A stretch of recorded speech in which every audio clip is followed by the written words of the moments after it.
शकलो दुर्मति दूर कर अच्छा जन्म बनाओ। काग गवन गति छाड़ कर हंस गवन चली आओ। सर्वे भवन्तु सुखिनः सर्वे सन्तु निरामया सर्वे भद्राणि पश्यन्तु माँ कश्चित् दुख भाग भवेत्। साथियों नमस्कार, आप सभी का हमारे अध्यात्म चैनल बसंत सरोवर में स्वागत है। आज हम इस वीडियो के माध्यम से पाठ करने वाले हैं भगवान बुद्ध के अमृत वचन का। यह अमृत वचन अभिलाष साहिब जी द्वारा व्याख्या किया गया है। जो ग्रंथ है तथागत बुद्ध क्या कहते हैं, और ये धम्म पदम है, धर्म के वाक्य हैं, जिसमें यमक वग्गो इसका वर्ग है। और इसमें हम जो है यमक वग्गो से 11वें पद से आरंभ करने जा रहे हैं। तो 11वां पद है असारे सारम तीनो सारे च सारदस्सिनो ते सारम नाधिगच्छन्ति मिच्छा संकल्प गोचरा। जो मनुष्य असार को सार मानता है और सार को असार के रूप में देखता है, वह मिथ्या विचारों में डूबा व्यक्ति सार नहीं पा सकता। भाष्य हम समझेंगे। असारे का अर्थ है असार में, सारम तीनों सार बुद्धि रखने वाला, असार में सार बुद्धि रखने वाला, और सारे असार 10 सिनों सार में असार के दर्शन करने वाला। ते वे सारम सार एवं सत्य को न अधिगच्छन्ति नहीं प्राप्त करते, क्योंकि वे मिथ्या संकल्प गोचरा, मिथ्या संकल्प गोचर है, मिथ्या संकल्प में रमने वाले हैं। अर्थ विषय भोग असार है, जीवन की सारी भौतिक उपलब्धियां असार है, क्योंकि सांसारिक उपलब्धियों से न मन निर्मल होता है और न शांति मिलती है, अपितु मलिनता और पीड़ा मिलती है। परंतु जो लोग इन्हीं को सार, सत्य और जीवन का फल माने रहते हैं, वे मिथ्या संकल्प वाले हैं, झूठे विचार वाले हैं। सारे विषय भोगों को त्याग कर और सब से हटकर अपने आप में लीन होने में मन की स्वच्छता, निर्भयता और गहरी शांति है। अतएव यही जीवन का सार है।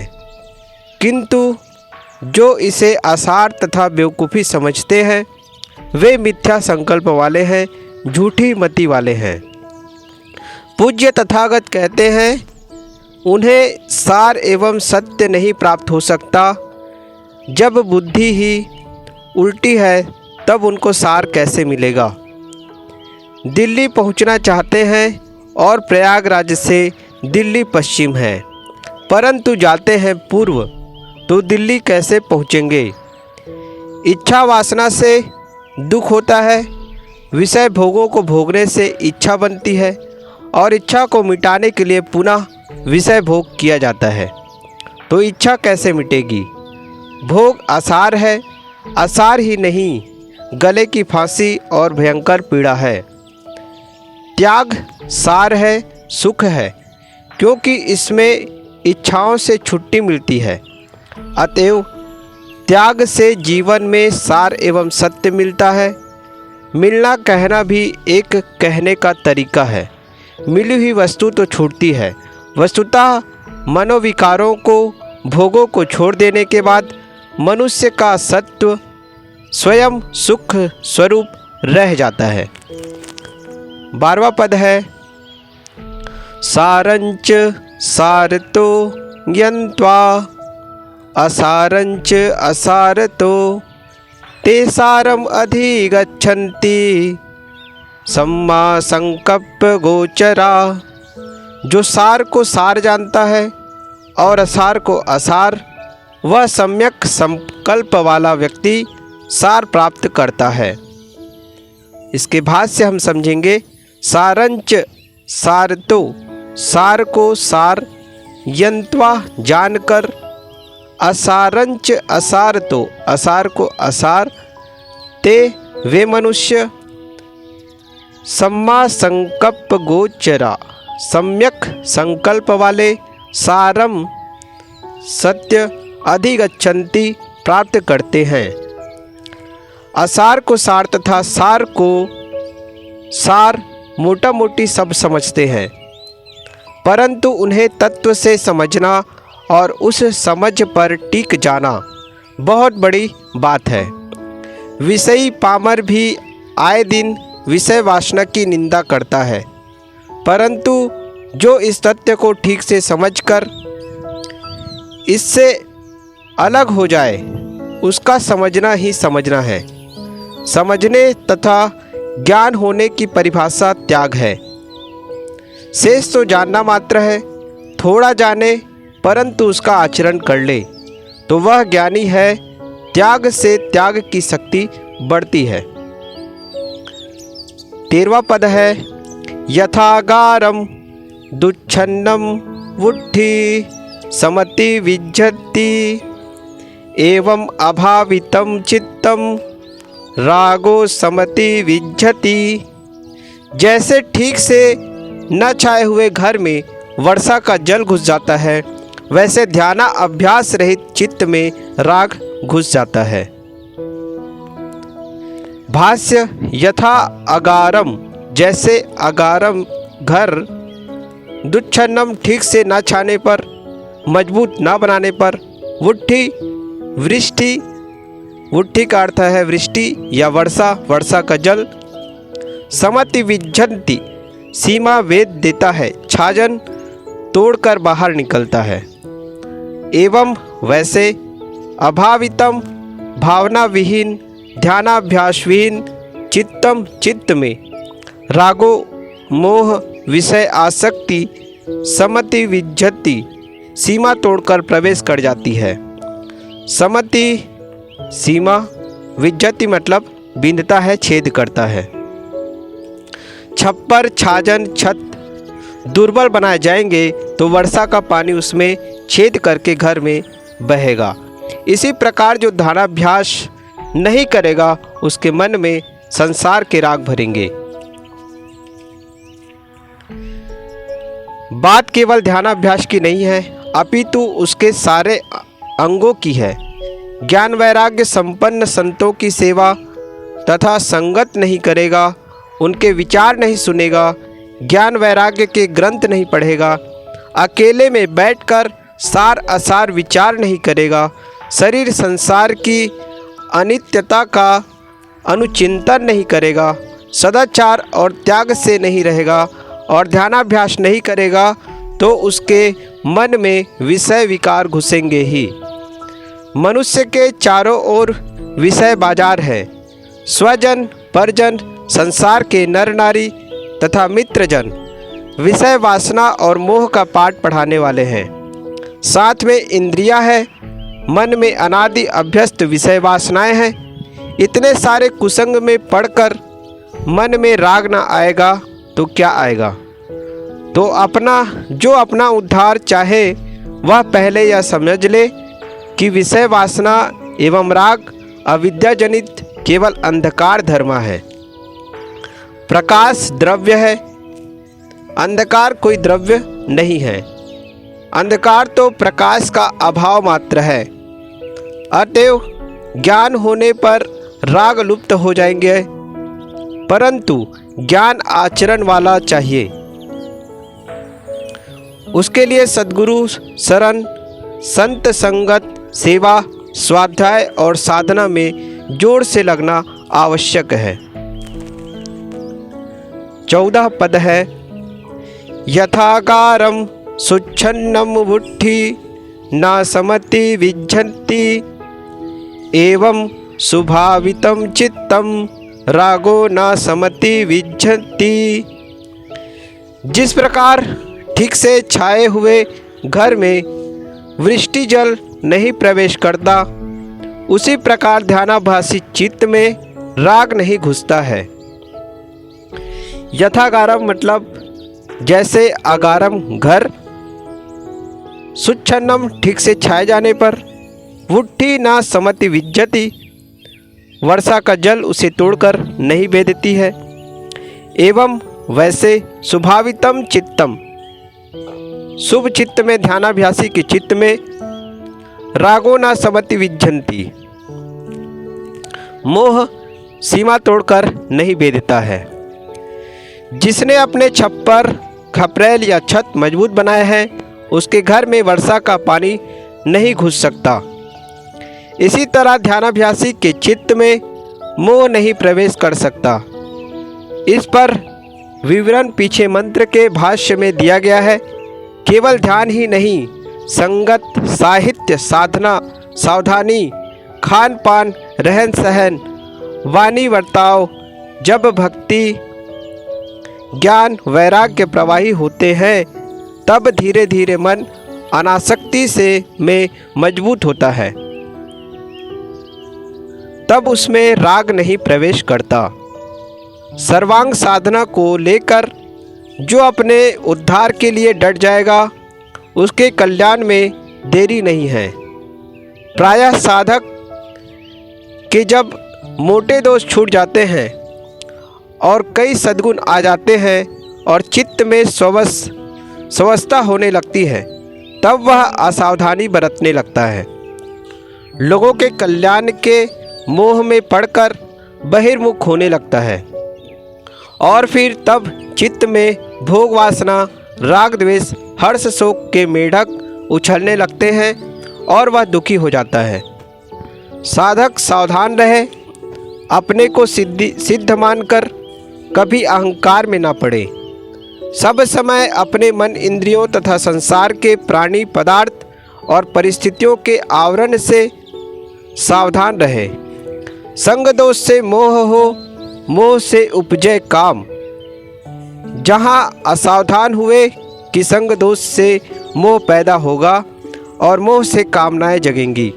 अतएव वैराग्य की ऐसी मजबूत छत बनाना चाहिए कि उसमें राग का किंचित प्रवेश न हो और भक्ति, सेवा, विवेक, वैराग्य, स्वाध्याय, चिंतन और ध्यानाभ्यास से अपने चित्त को अनासक्ति में रखकर शुद्ध बनाए रखे। 15वां पद है इथ सोचति पेच सोचति पापकारी उभयथ सोचति सो सोचति सो विहन्यति दिस्वा कम किलिठ मत्तनो। यहाँ शोक करता है, मरने के बाद शोक करता है। पाप करने वाला दोनों लोकों में शोक करता है। वह अपने मैले कर्मों को देखकर शोक करता है और दुखी होता है। भाष्य इथ का अर्थ है यहाँ इस लोक में, इस जीवन में। सोचती शोक करता है, पेच प्रेत्य मरने के बाद यहाँ से जाकर परलोक में जाकर अगले शरीर में जाकर शोक करता है।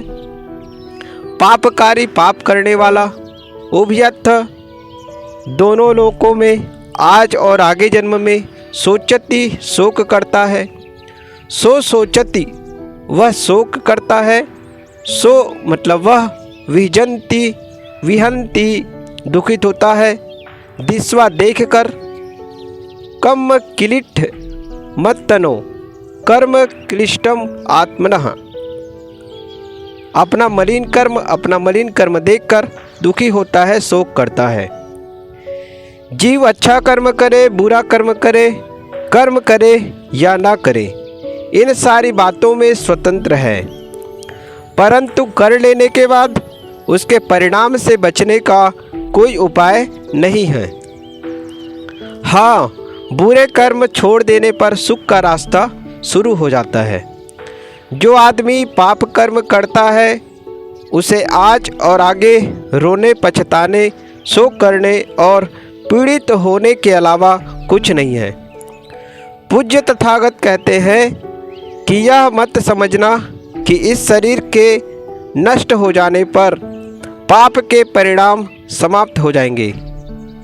कर्मवश आगे फिर जन्म लेना पड़ेगा और वहाँ पर आज के गहरे पाप कर्मों के परिणाम भोगने पड़ेंगे। कर्म जितने गहरे होते हैं, परिणाम उतने दूरगामी होते हैं। 7वीं शताब्दी का चीनी बौद्ध यात्री वैन सा ने भी अपनी डायरी में लिखा है कि जीव का भवचक्र चलता ही रहता है। वह जब तक निर्वाण नहीं प्राप्त करता है तब तक उसका भवचक्र चलता ही रहता है। 16वां पद है, इथ मोदति पेच मोदति कत पुंजो उभयथ मोदति सो पमोदति दिस्वा कम विशुद्धि मत्तनो। यहाँ प्रसन्न होता है, मरने के बाद जहाँ जाता है प्रसन्न रहता है। पुण्य कर्म करने वाला लोक परलोक दोनों जगहों में प्रसन्न होता है। वह अपने पुण्य कर्मों को देखकर प्रसन्न होता है, अति प्रसन्न होता है।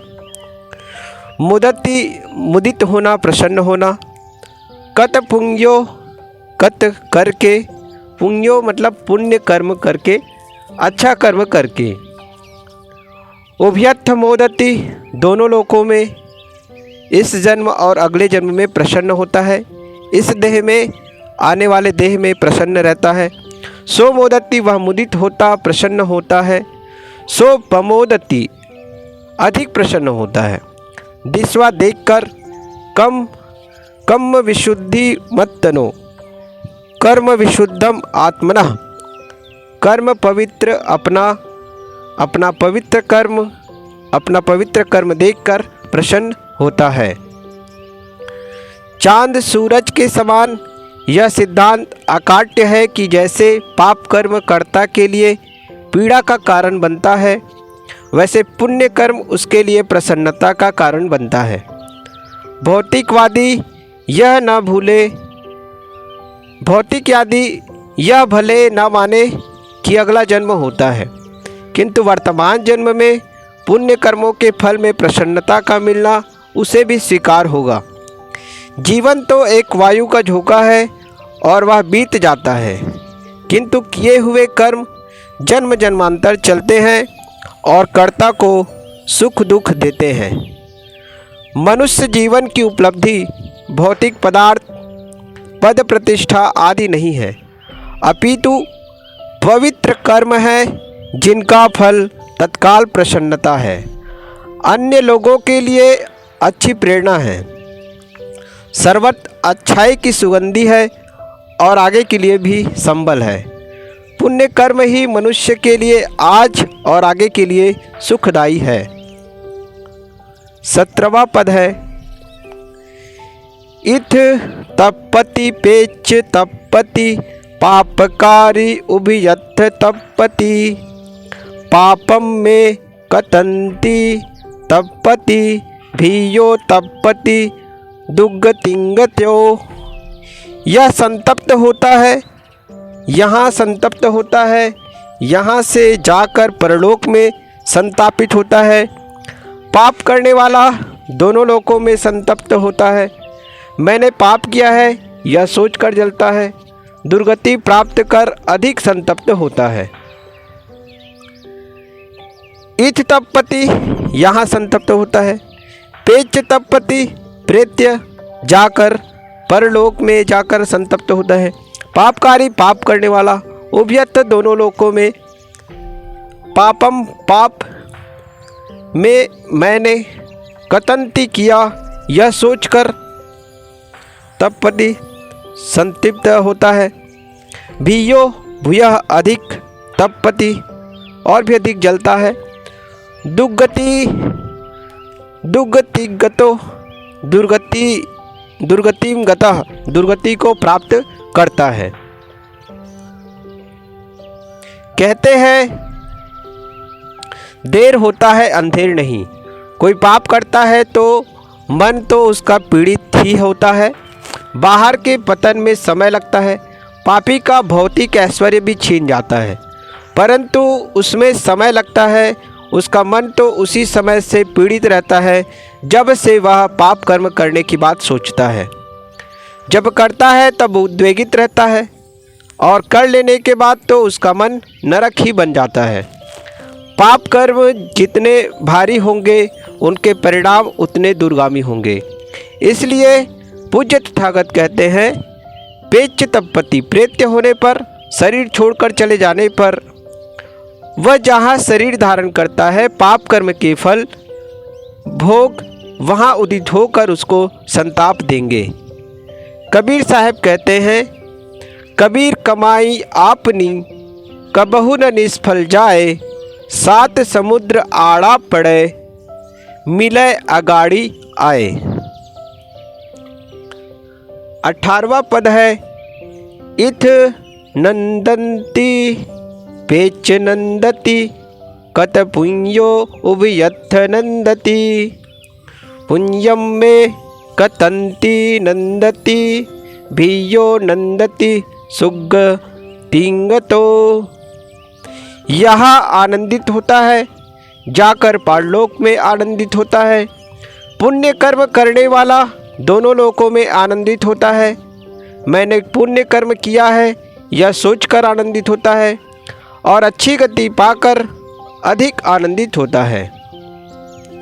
इथ नंदती यहाँ प्रसन्न होता है।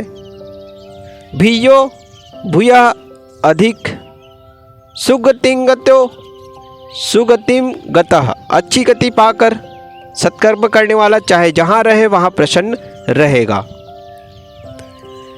कैसा व्यामोह है, जो छूट जाने वाले हैं उन्हीं प्राणी पदार्थों में मोह कर मनुष्य कैसा कैसा कुकर्म करता है। वह ऐसी कमाई नहीं करता जो सब जगह सुख दे। सत्कर्म करने वाला ही लोक परलोक में आज और आगे सुखी रहता है। 19वां पद है, बहुम्पि चे सहितम भाषमानो न तक करो होति नरोपमत्तो, गोपो वा गावो गणयम परेशम ना भागवा सामंजस्य होती। कोई बहुत संहिताओं पर भाषण कर ले परंतु प्रमादवश उनके भावों का आचरण ना करे तो वह वैसे ही सन्यास का भागी नहीं हो सकता जैसे दूसरे की गायों को गिनने वाला ग्वाला गायों का स्वामी नहीं हो सकता। ग्वाला दूसरे की गायों को जंगल में चराता है, उन्हें गिनता है, परंतु वह उनका स्वामी नहीं होता। इसी प्रकार कोई बहुत सी संहिताओं, वाणी संग्रहों एवं ग्रंथवलियों का पाठ करता रहे, उस पर भाषण करता रहे, परंतु प्रमादवश रहे और उन वाणियों के भावों के अनुसार आचरण न करे तो सन्यास का अधिकारी नहीं होता। ग्रंथों की वाणी याद करना, पाठ करना, भाषण करना बहुत आवश्यक है, परंतु उनके भावों के अनुसार आचरण करना उससे भी अति आवश्यक है। मन तब सुलझेगा जब सद्गुणों का व्यवहार किया जाएगा। सारे सद्गुणों के आचरण में त्याग की आवश्यकता है, त्याग से ही शांति मिलती है। 20वां पद, अपम्पि चे सहितम भाष्यमानो धम्मस्य होति अनुधम्मचारी, रागंच दोषंच पहाय मोहम सम्पजानो सुविमुक्त चित्तो अनुपादीयानो इथवा हुरम वा सभागवा सामंजस्य होति। चाहे थोड़ा ही संहिताओं का भाषण करे परंतु धर्म का आचरण करे और राग द्वेष तथा मोह का त्याग करे, पूर्ण जागृत और पूर्ण निर्ग्रंथ मन वाला हो और लोक तथा परलोक की माया का त्याग करने वाला हो, वह सन्यास का अधिकारी होता है। अपम्पि अल्प ही, इसका अर्थ है थोड़ा ही। सहितम भाष्यमानो, संहिताओं का भाषण करे। धम्मस्य धर्म का, होती होता है। अनुधम्मचारी अनुसार धर्मचारी, धर्म के अनुसार आचरण करने वाला। रागंच दोषंच मोहम, राग द्वेष और मोह को पहाय छोड़कर समप्प जानो सम्यक प्रजानन, पूर्ण ज्ञाता पूर्ण जागृत सुविमुक्त चित्तो, सुविमुक्त चित्त पूर्ण मुक्त चित्त निर्ग्रंथ मन होकर इथ वा हरुम वा इह वा अमूत्र वा, यहाँ और वहाँ लोक और परलोक की माया का अनुपादियानो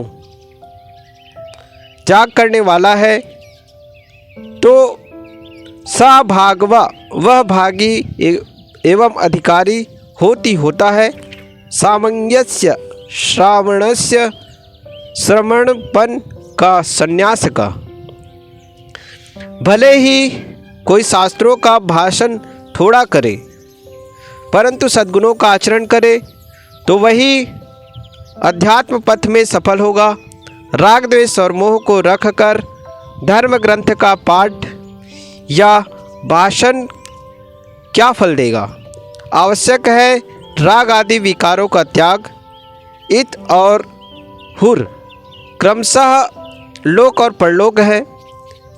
जो इनके प्रति निष्काम होगा, इनके भोगों का त्यागी होगा, वह संन्यास का अधिकारी होगा। मुमुक्षु का मुख्य लक्षण है सम्मप्प जानो और सुविमुक्त चित्तो, अर्थात सम्यक प्रजानन सुविमुक्त चित्तः, पूर्ण सावधान और पूर्ण मुक्त मन, निर्मल हृदय। ऐसा साधक संन्यास का विरक्त होने का अधिकारी है।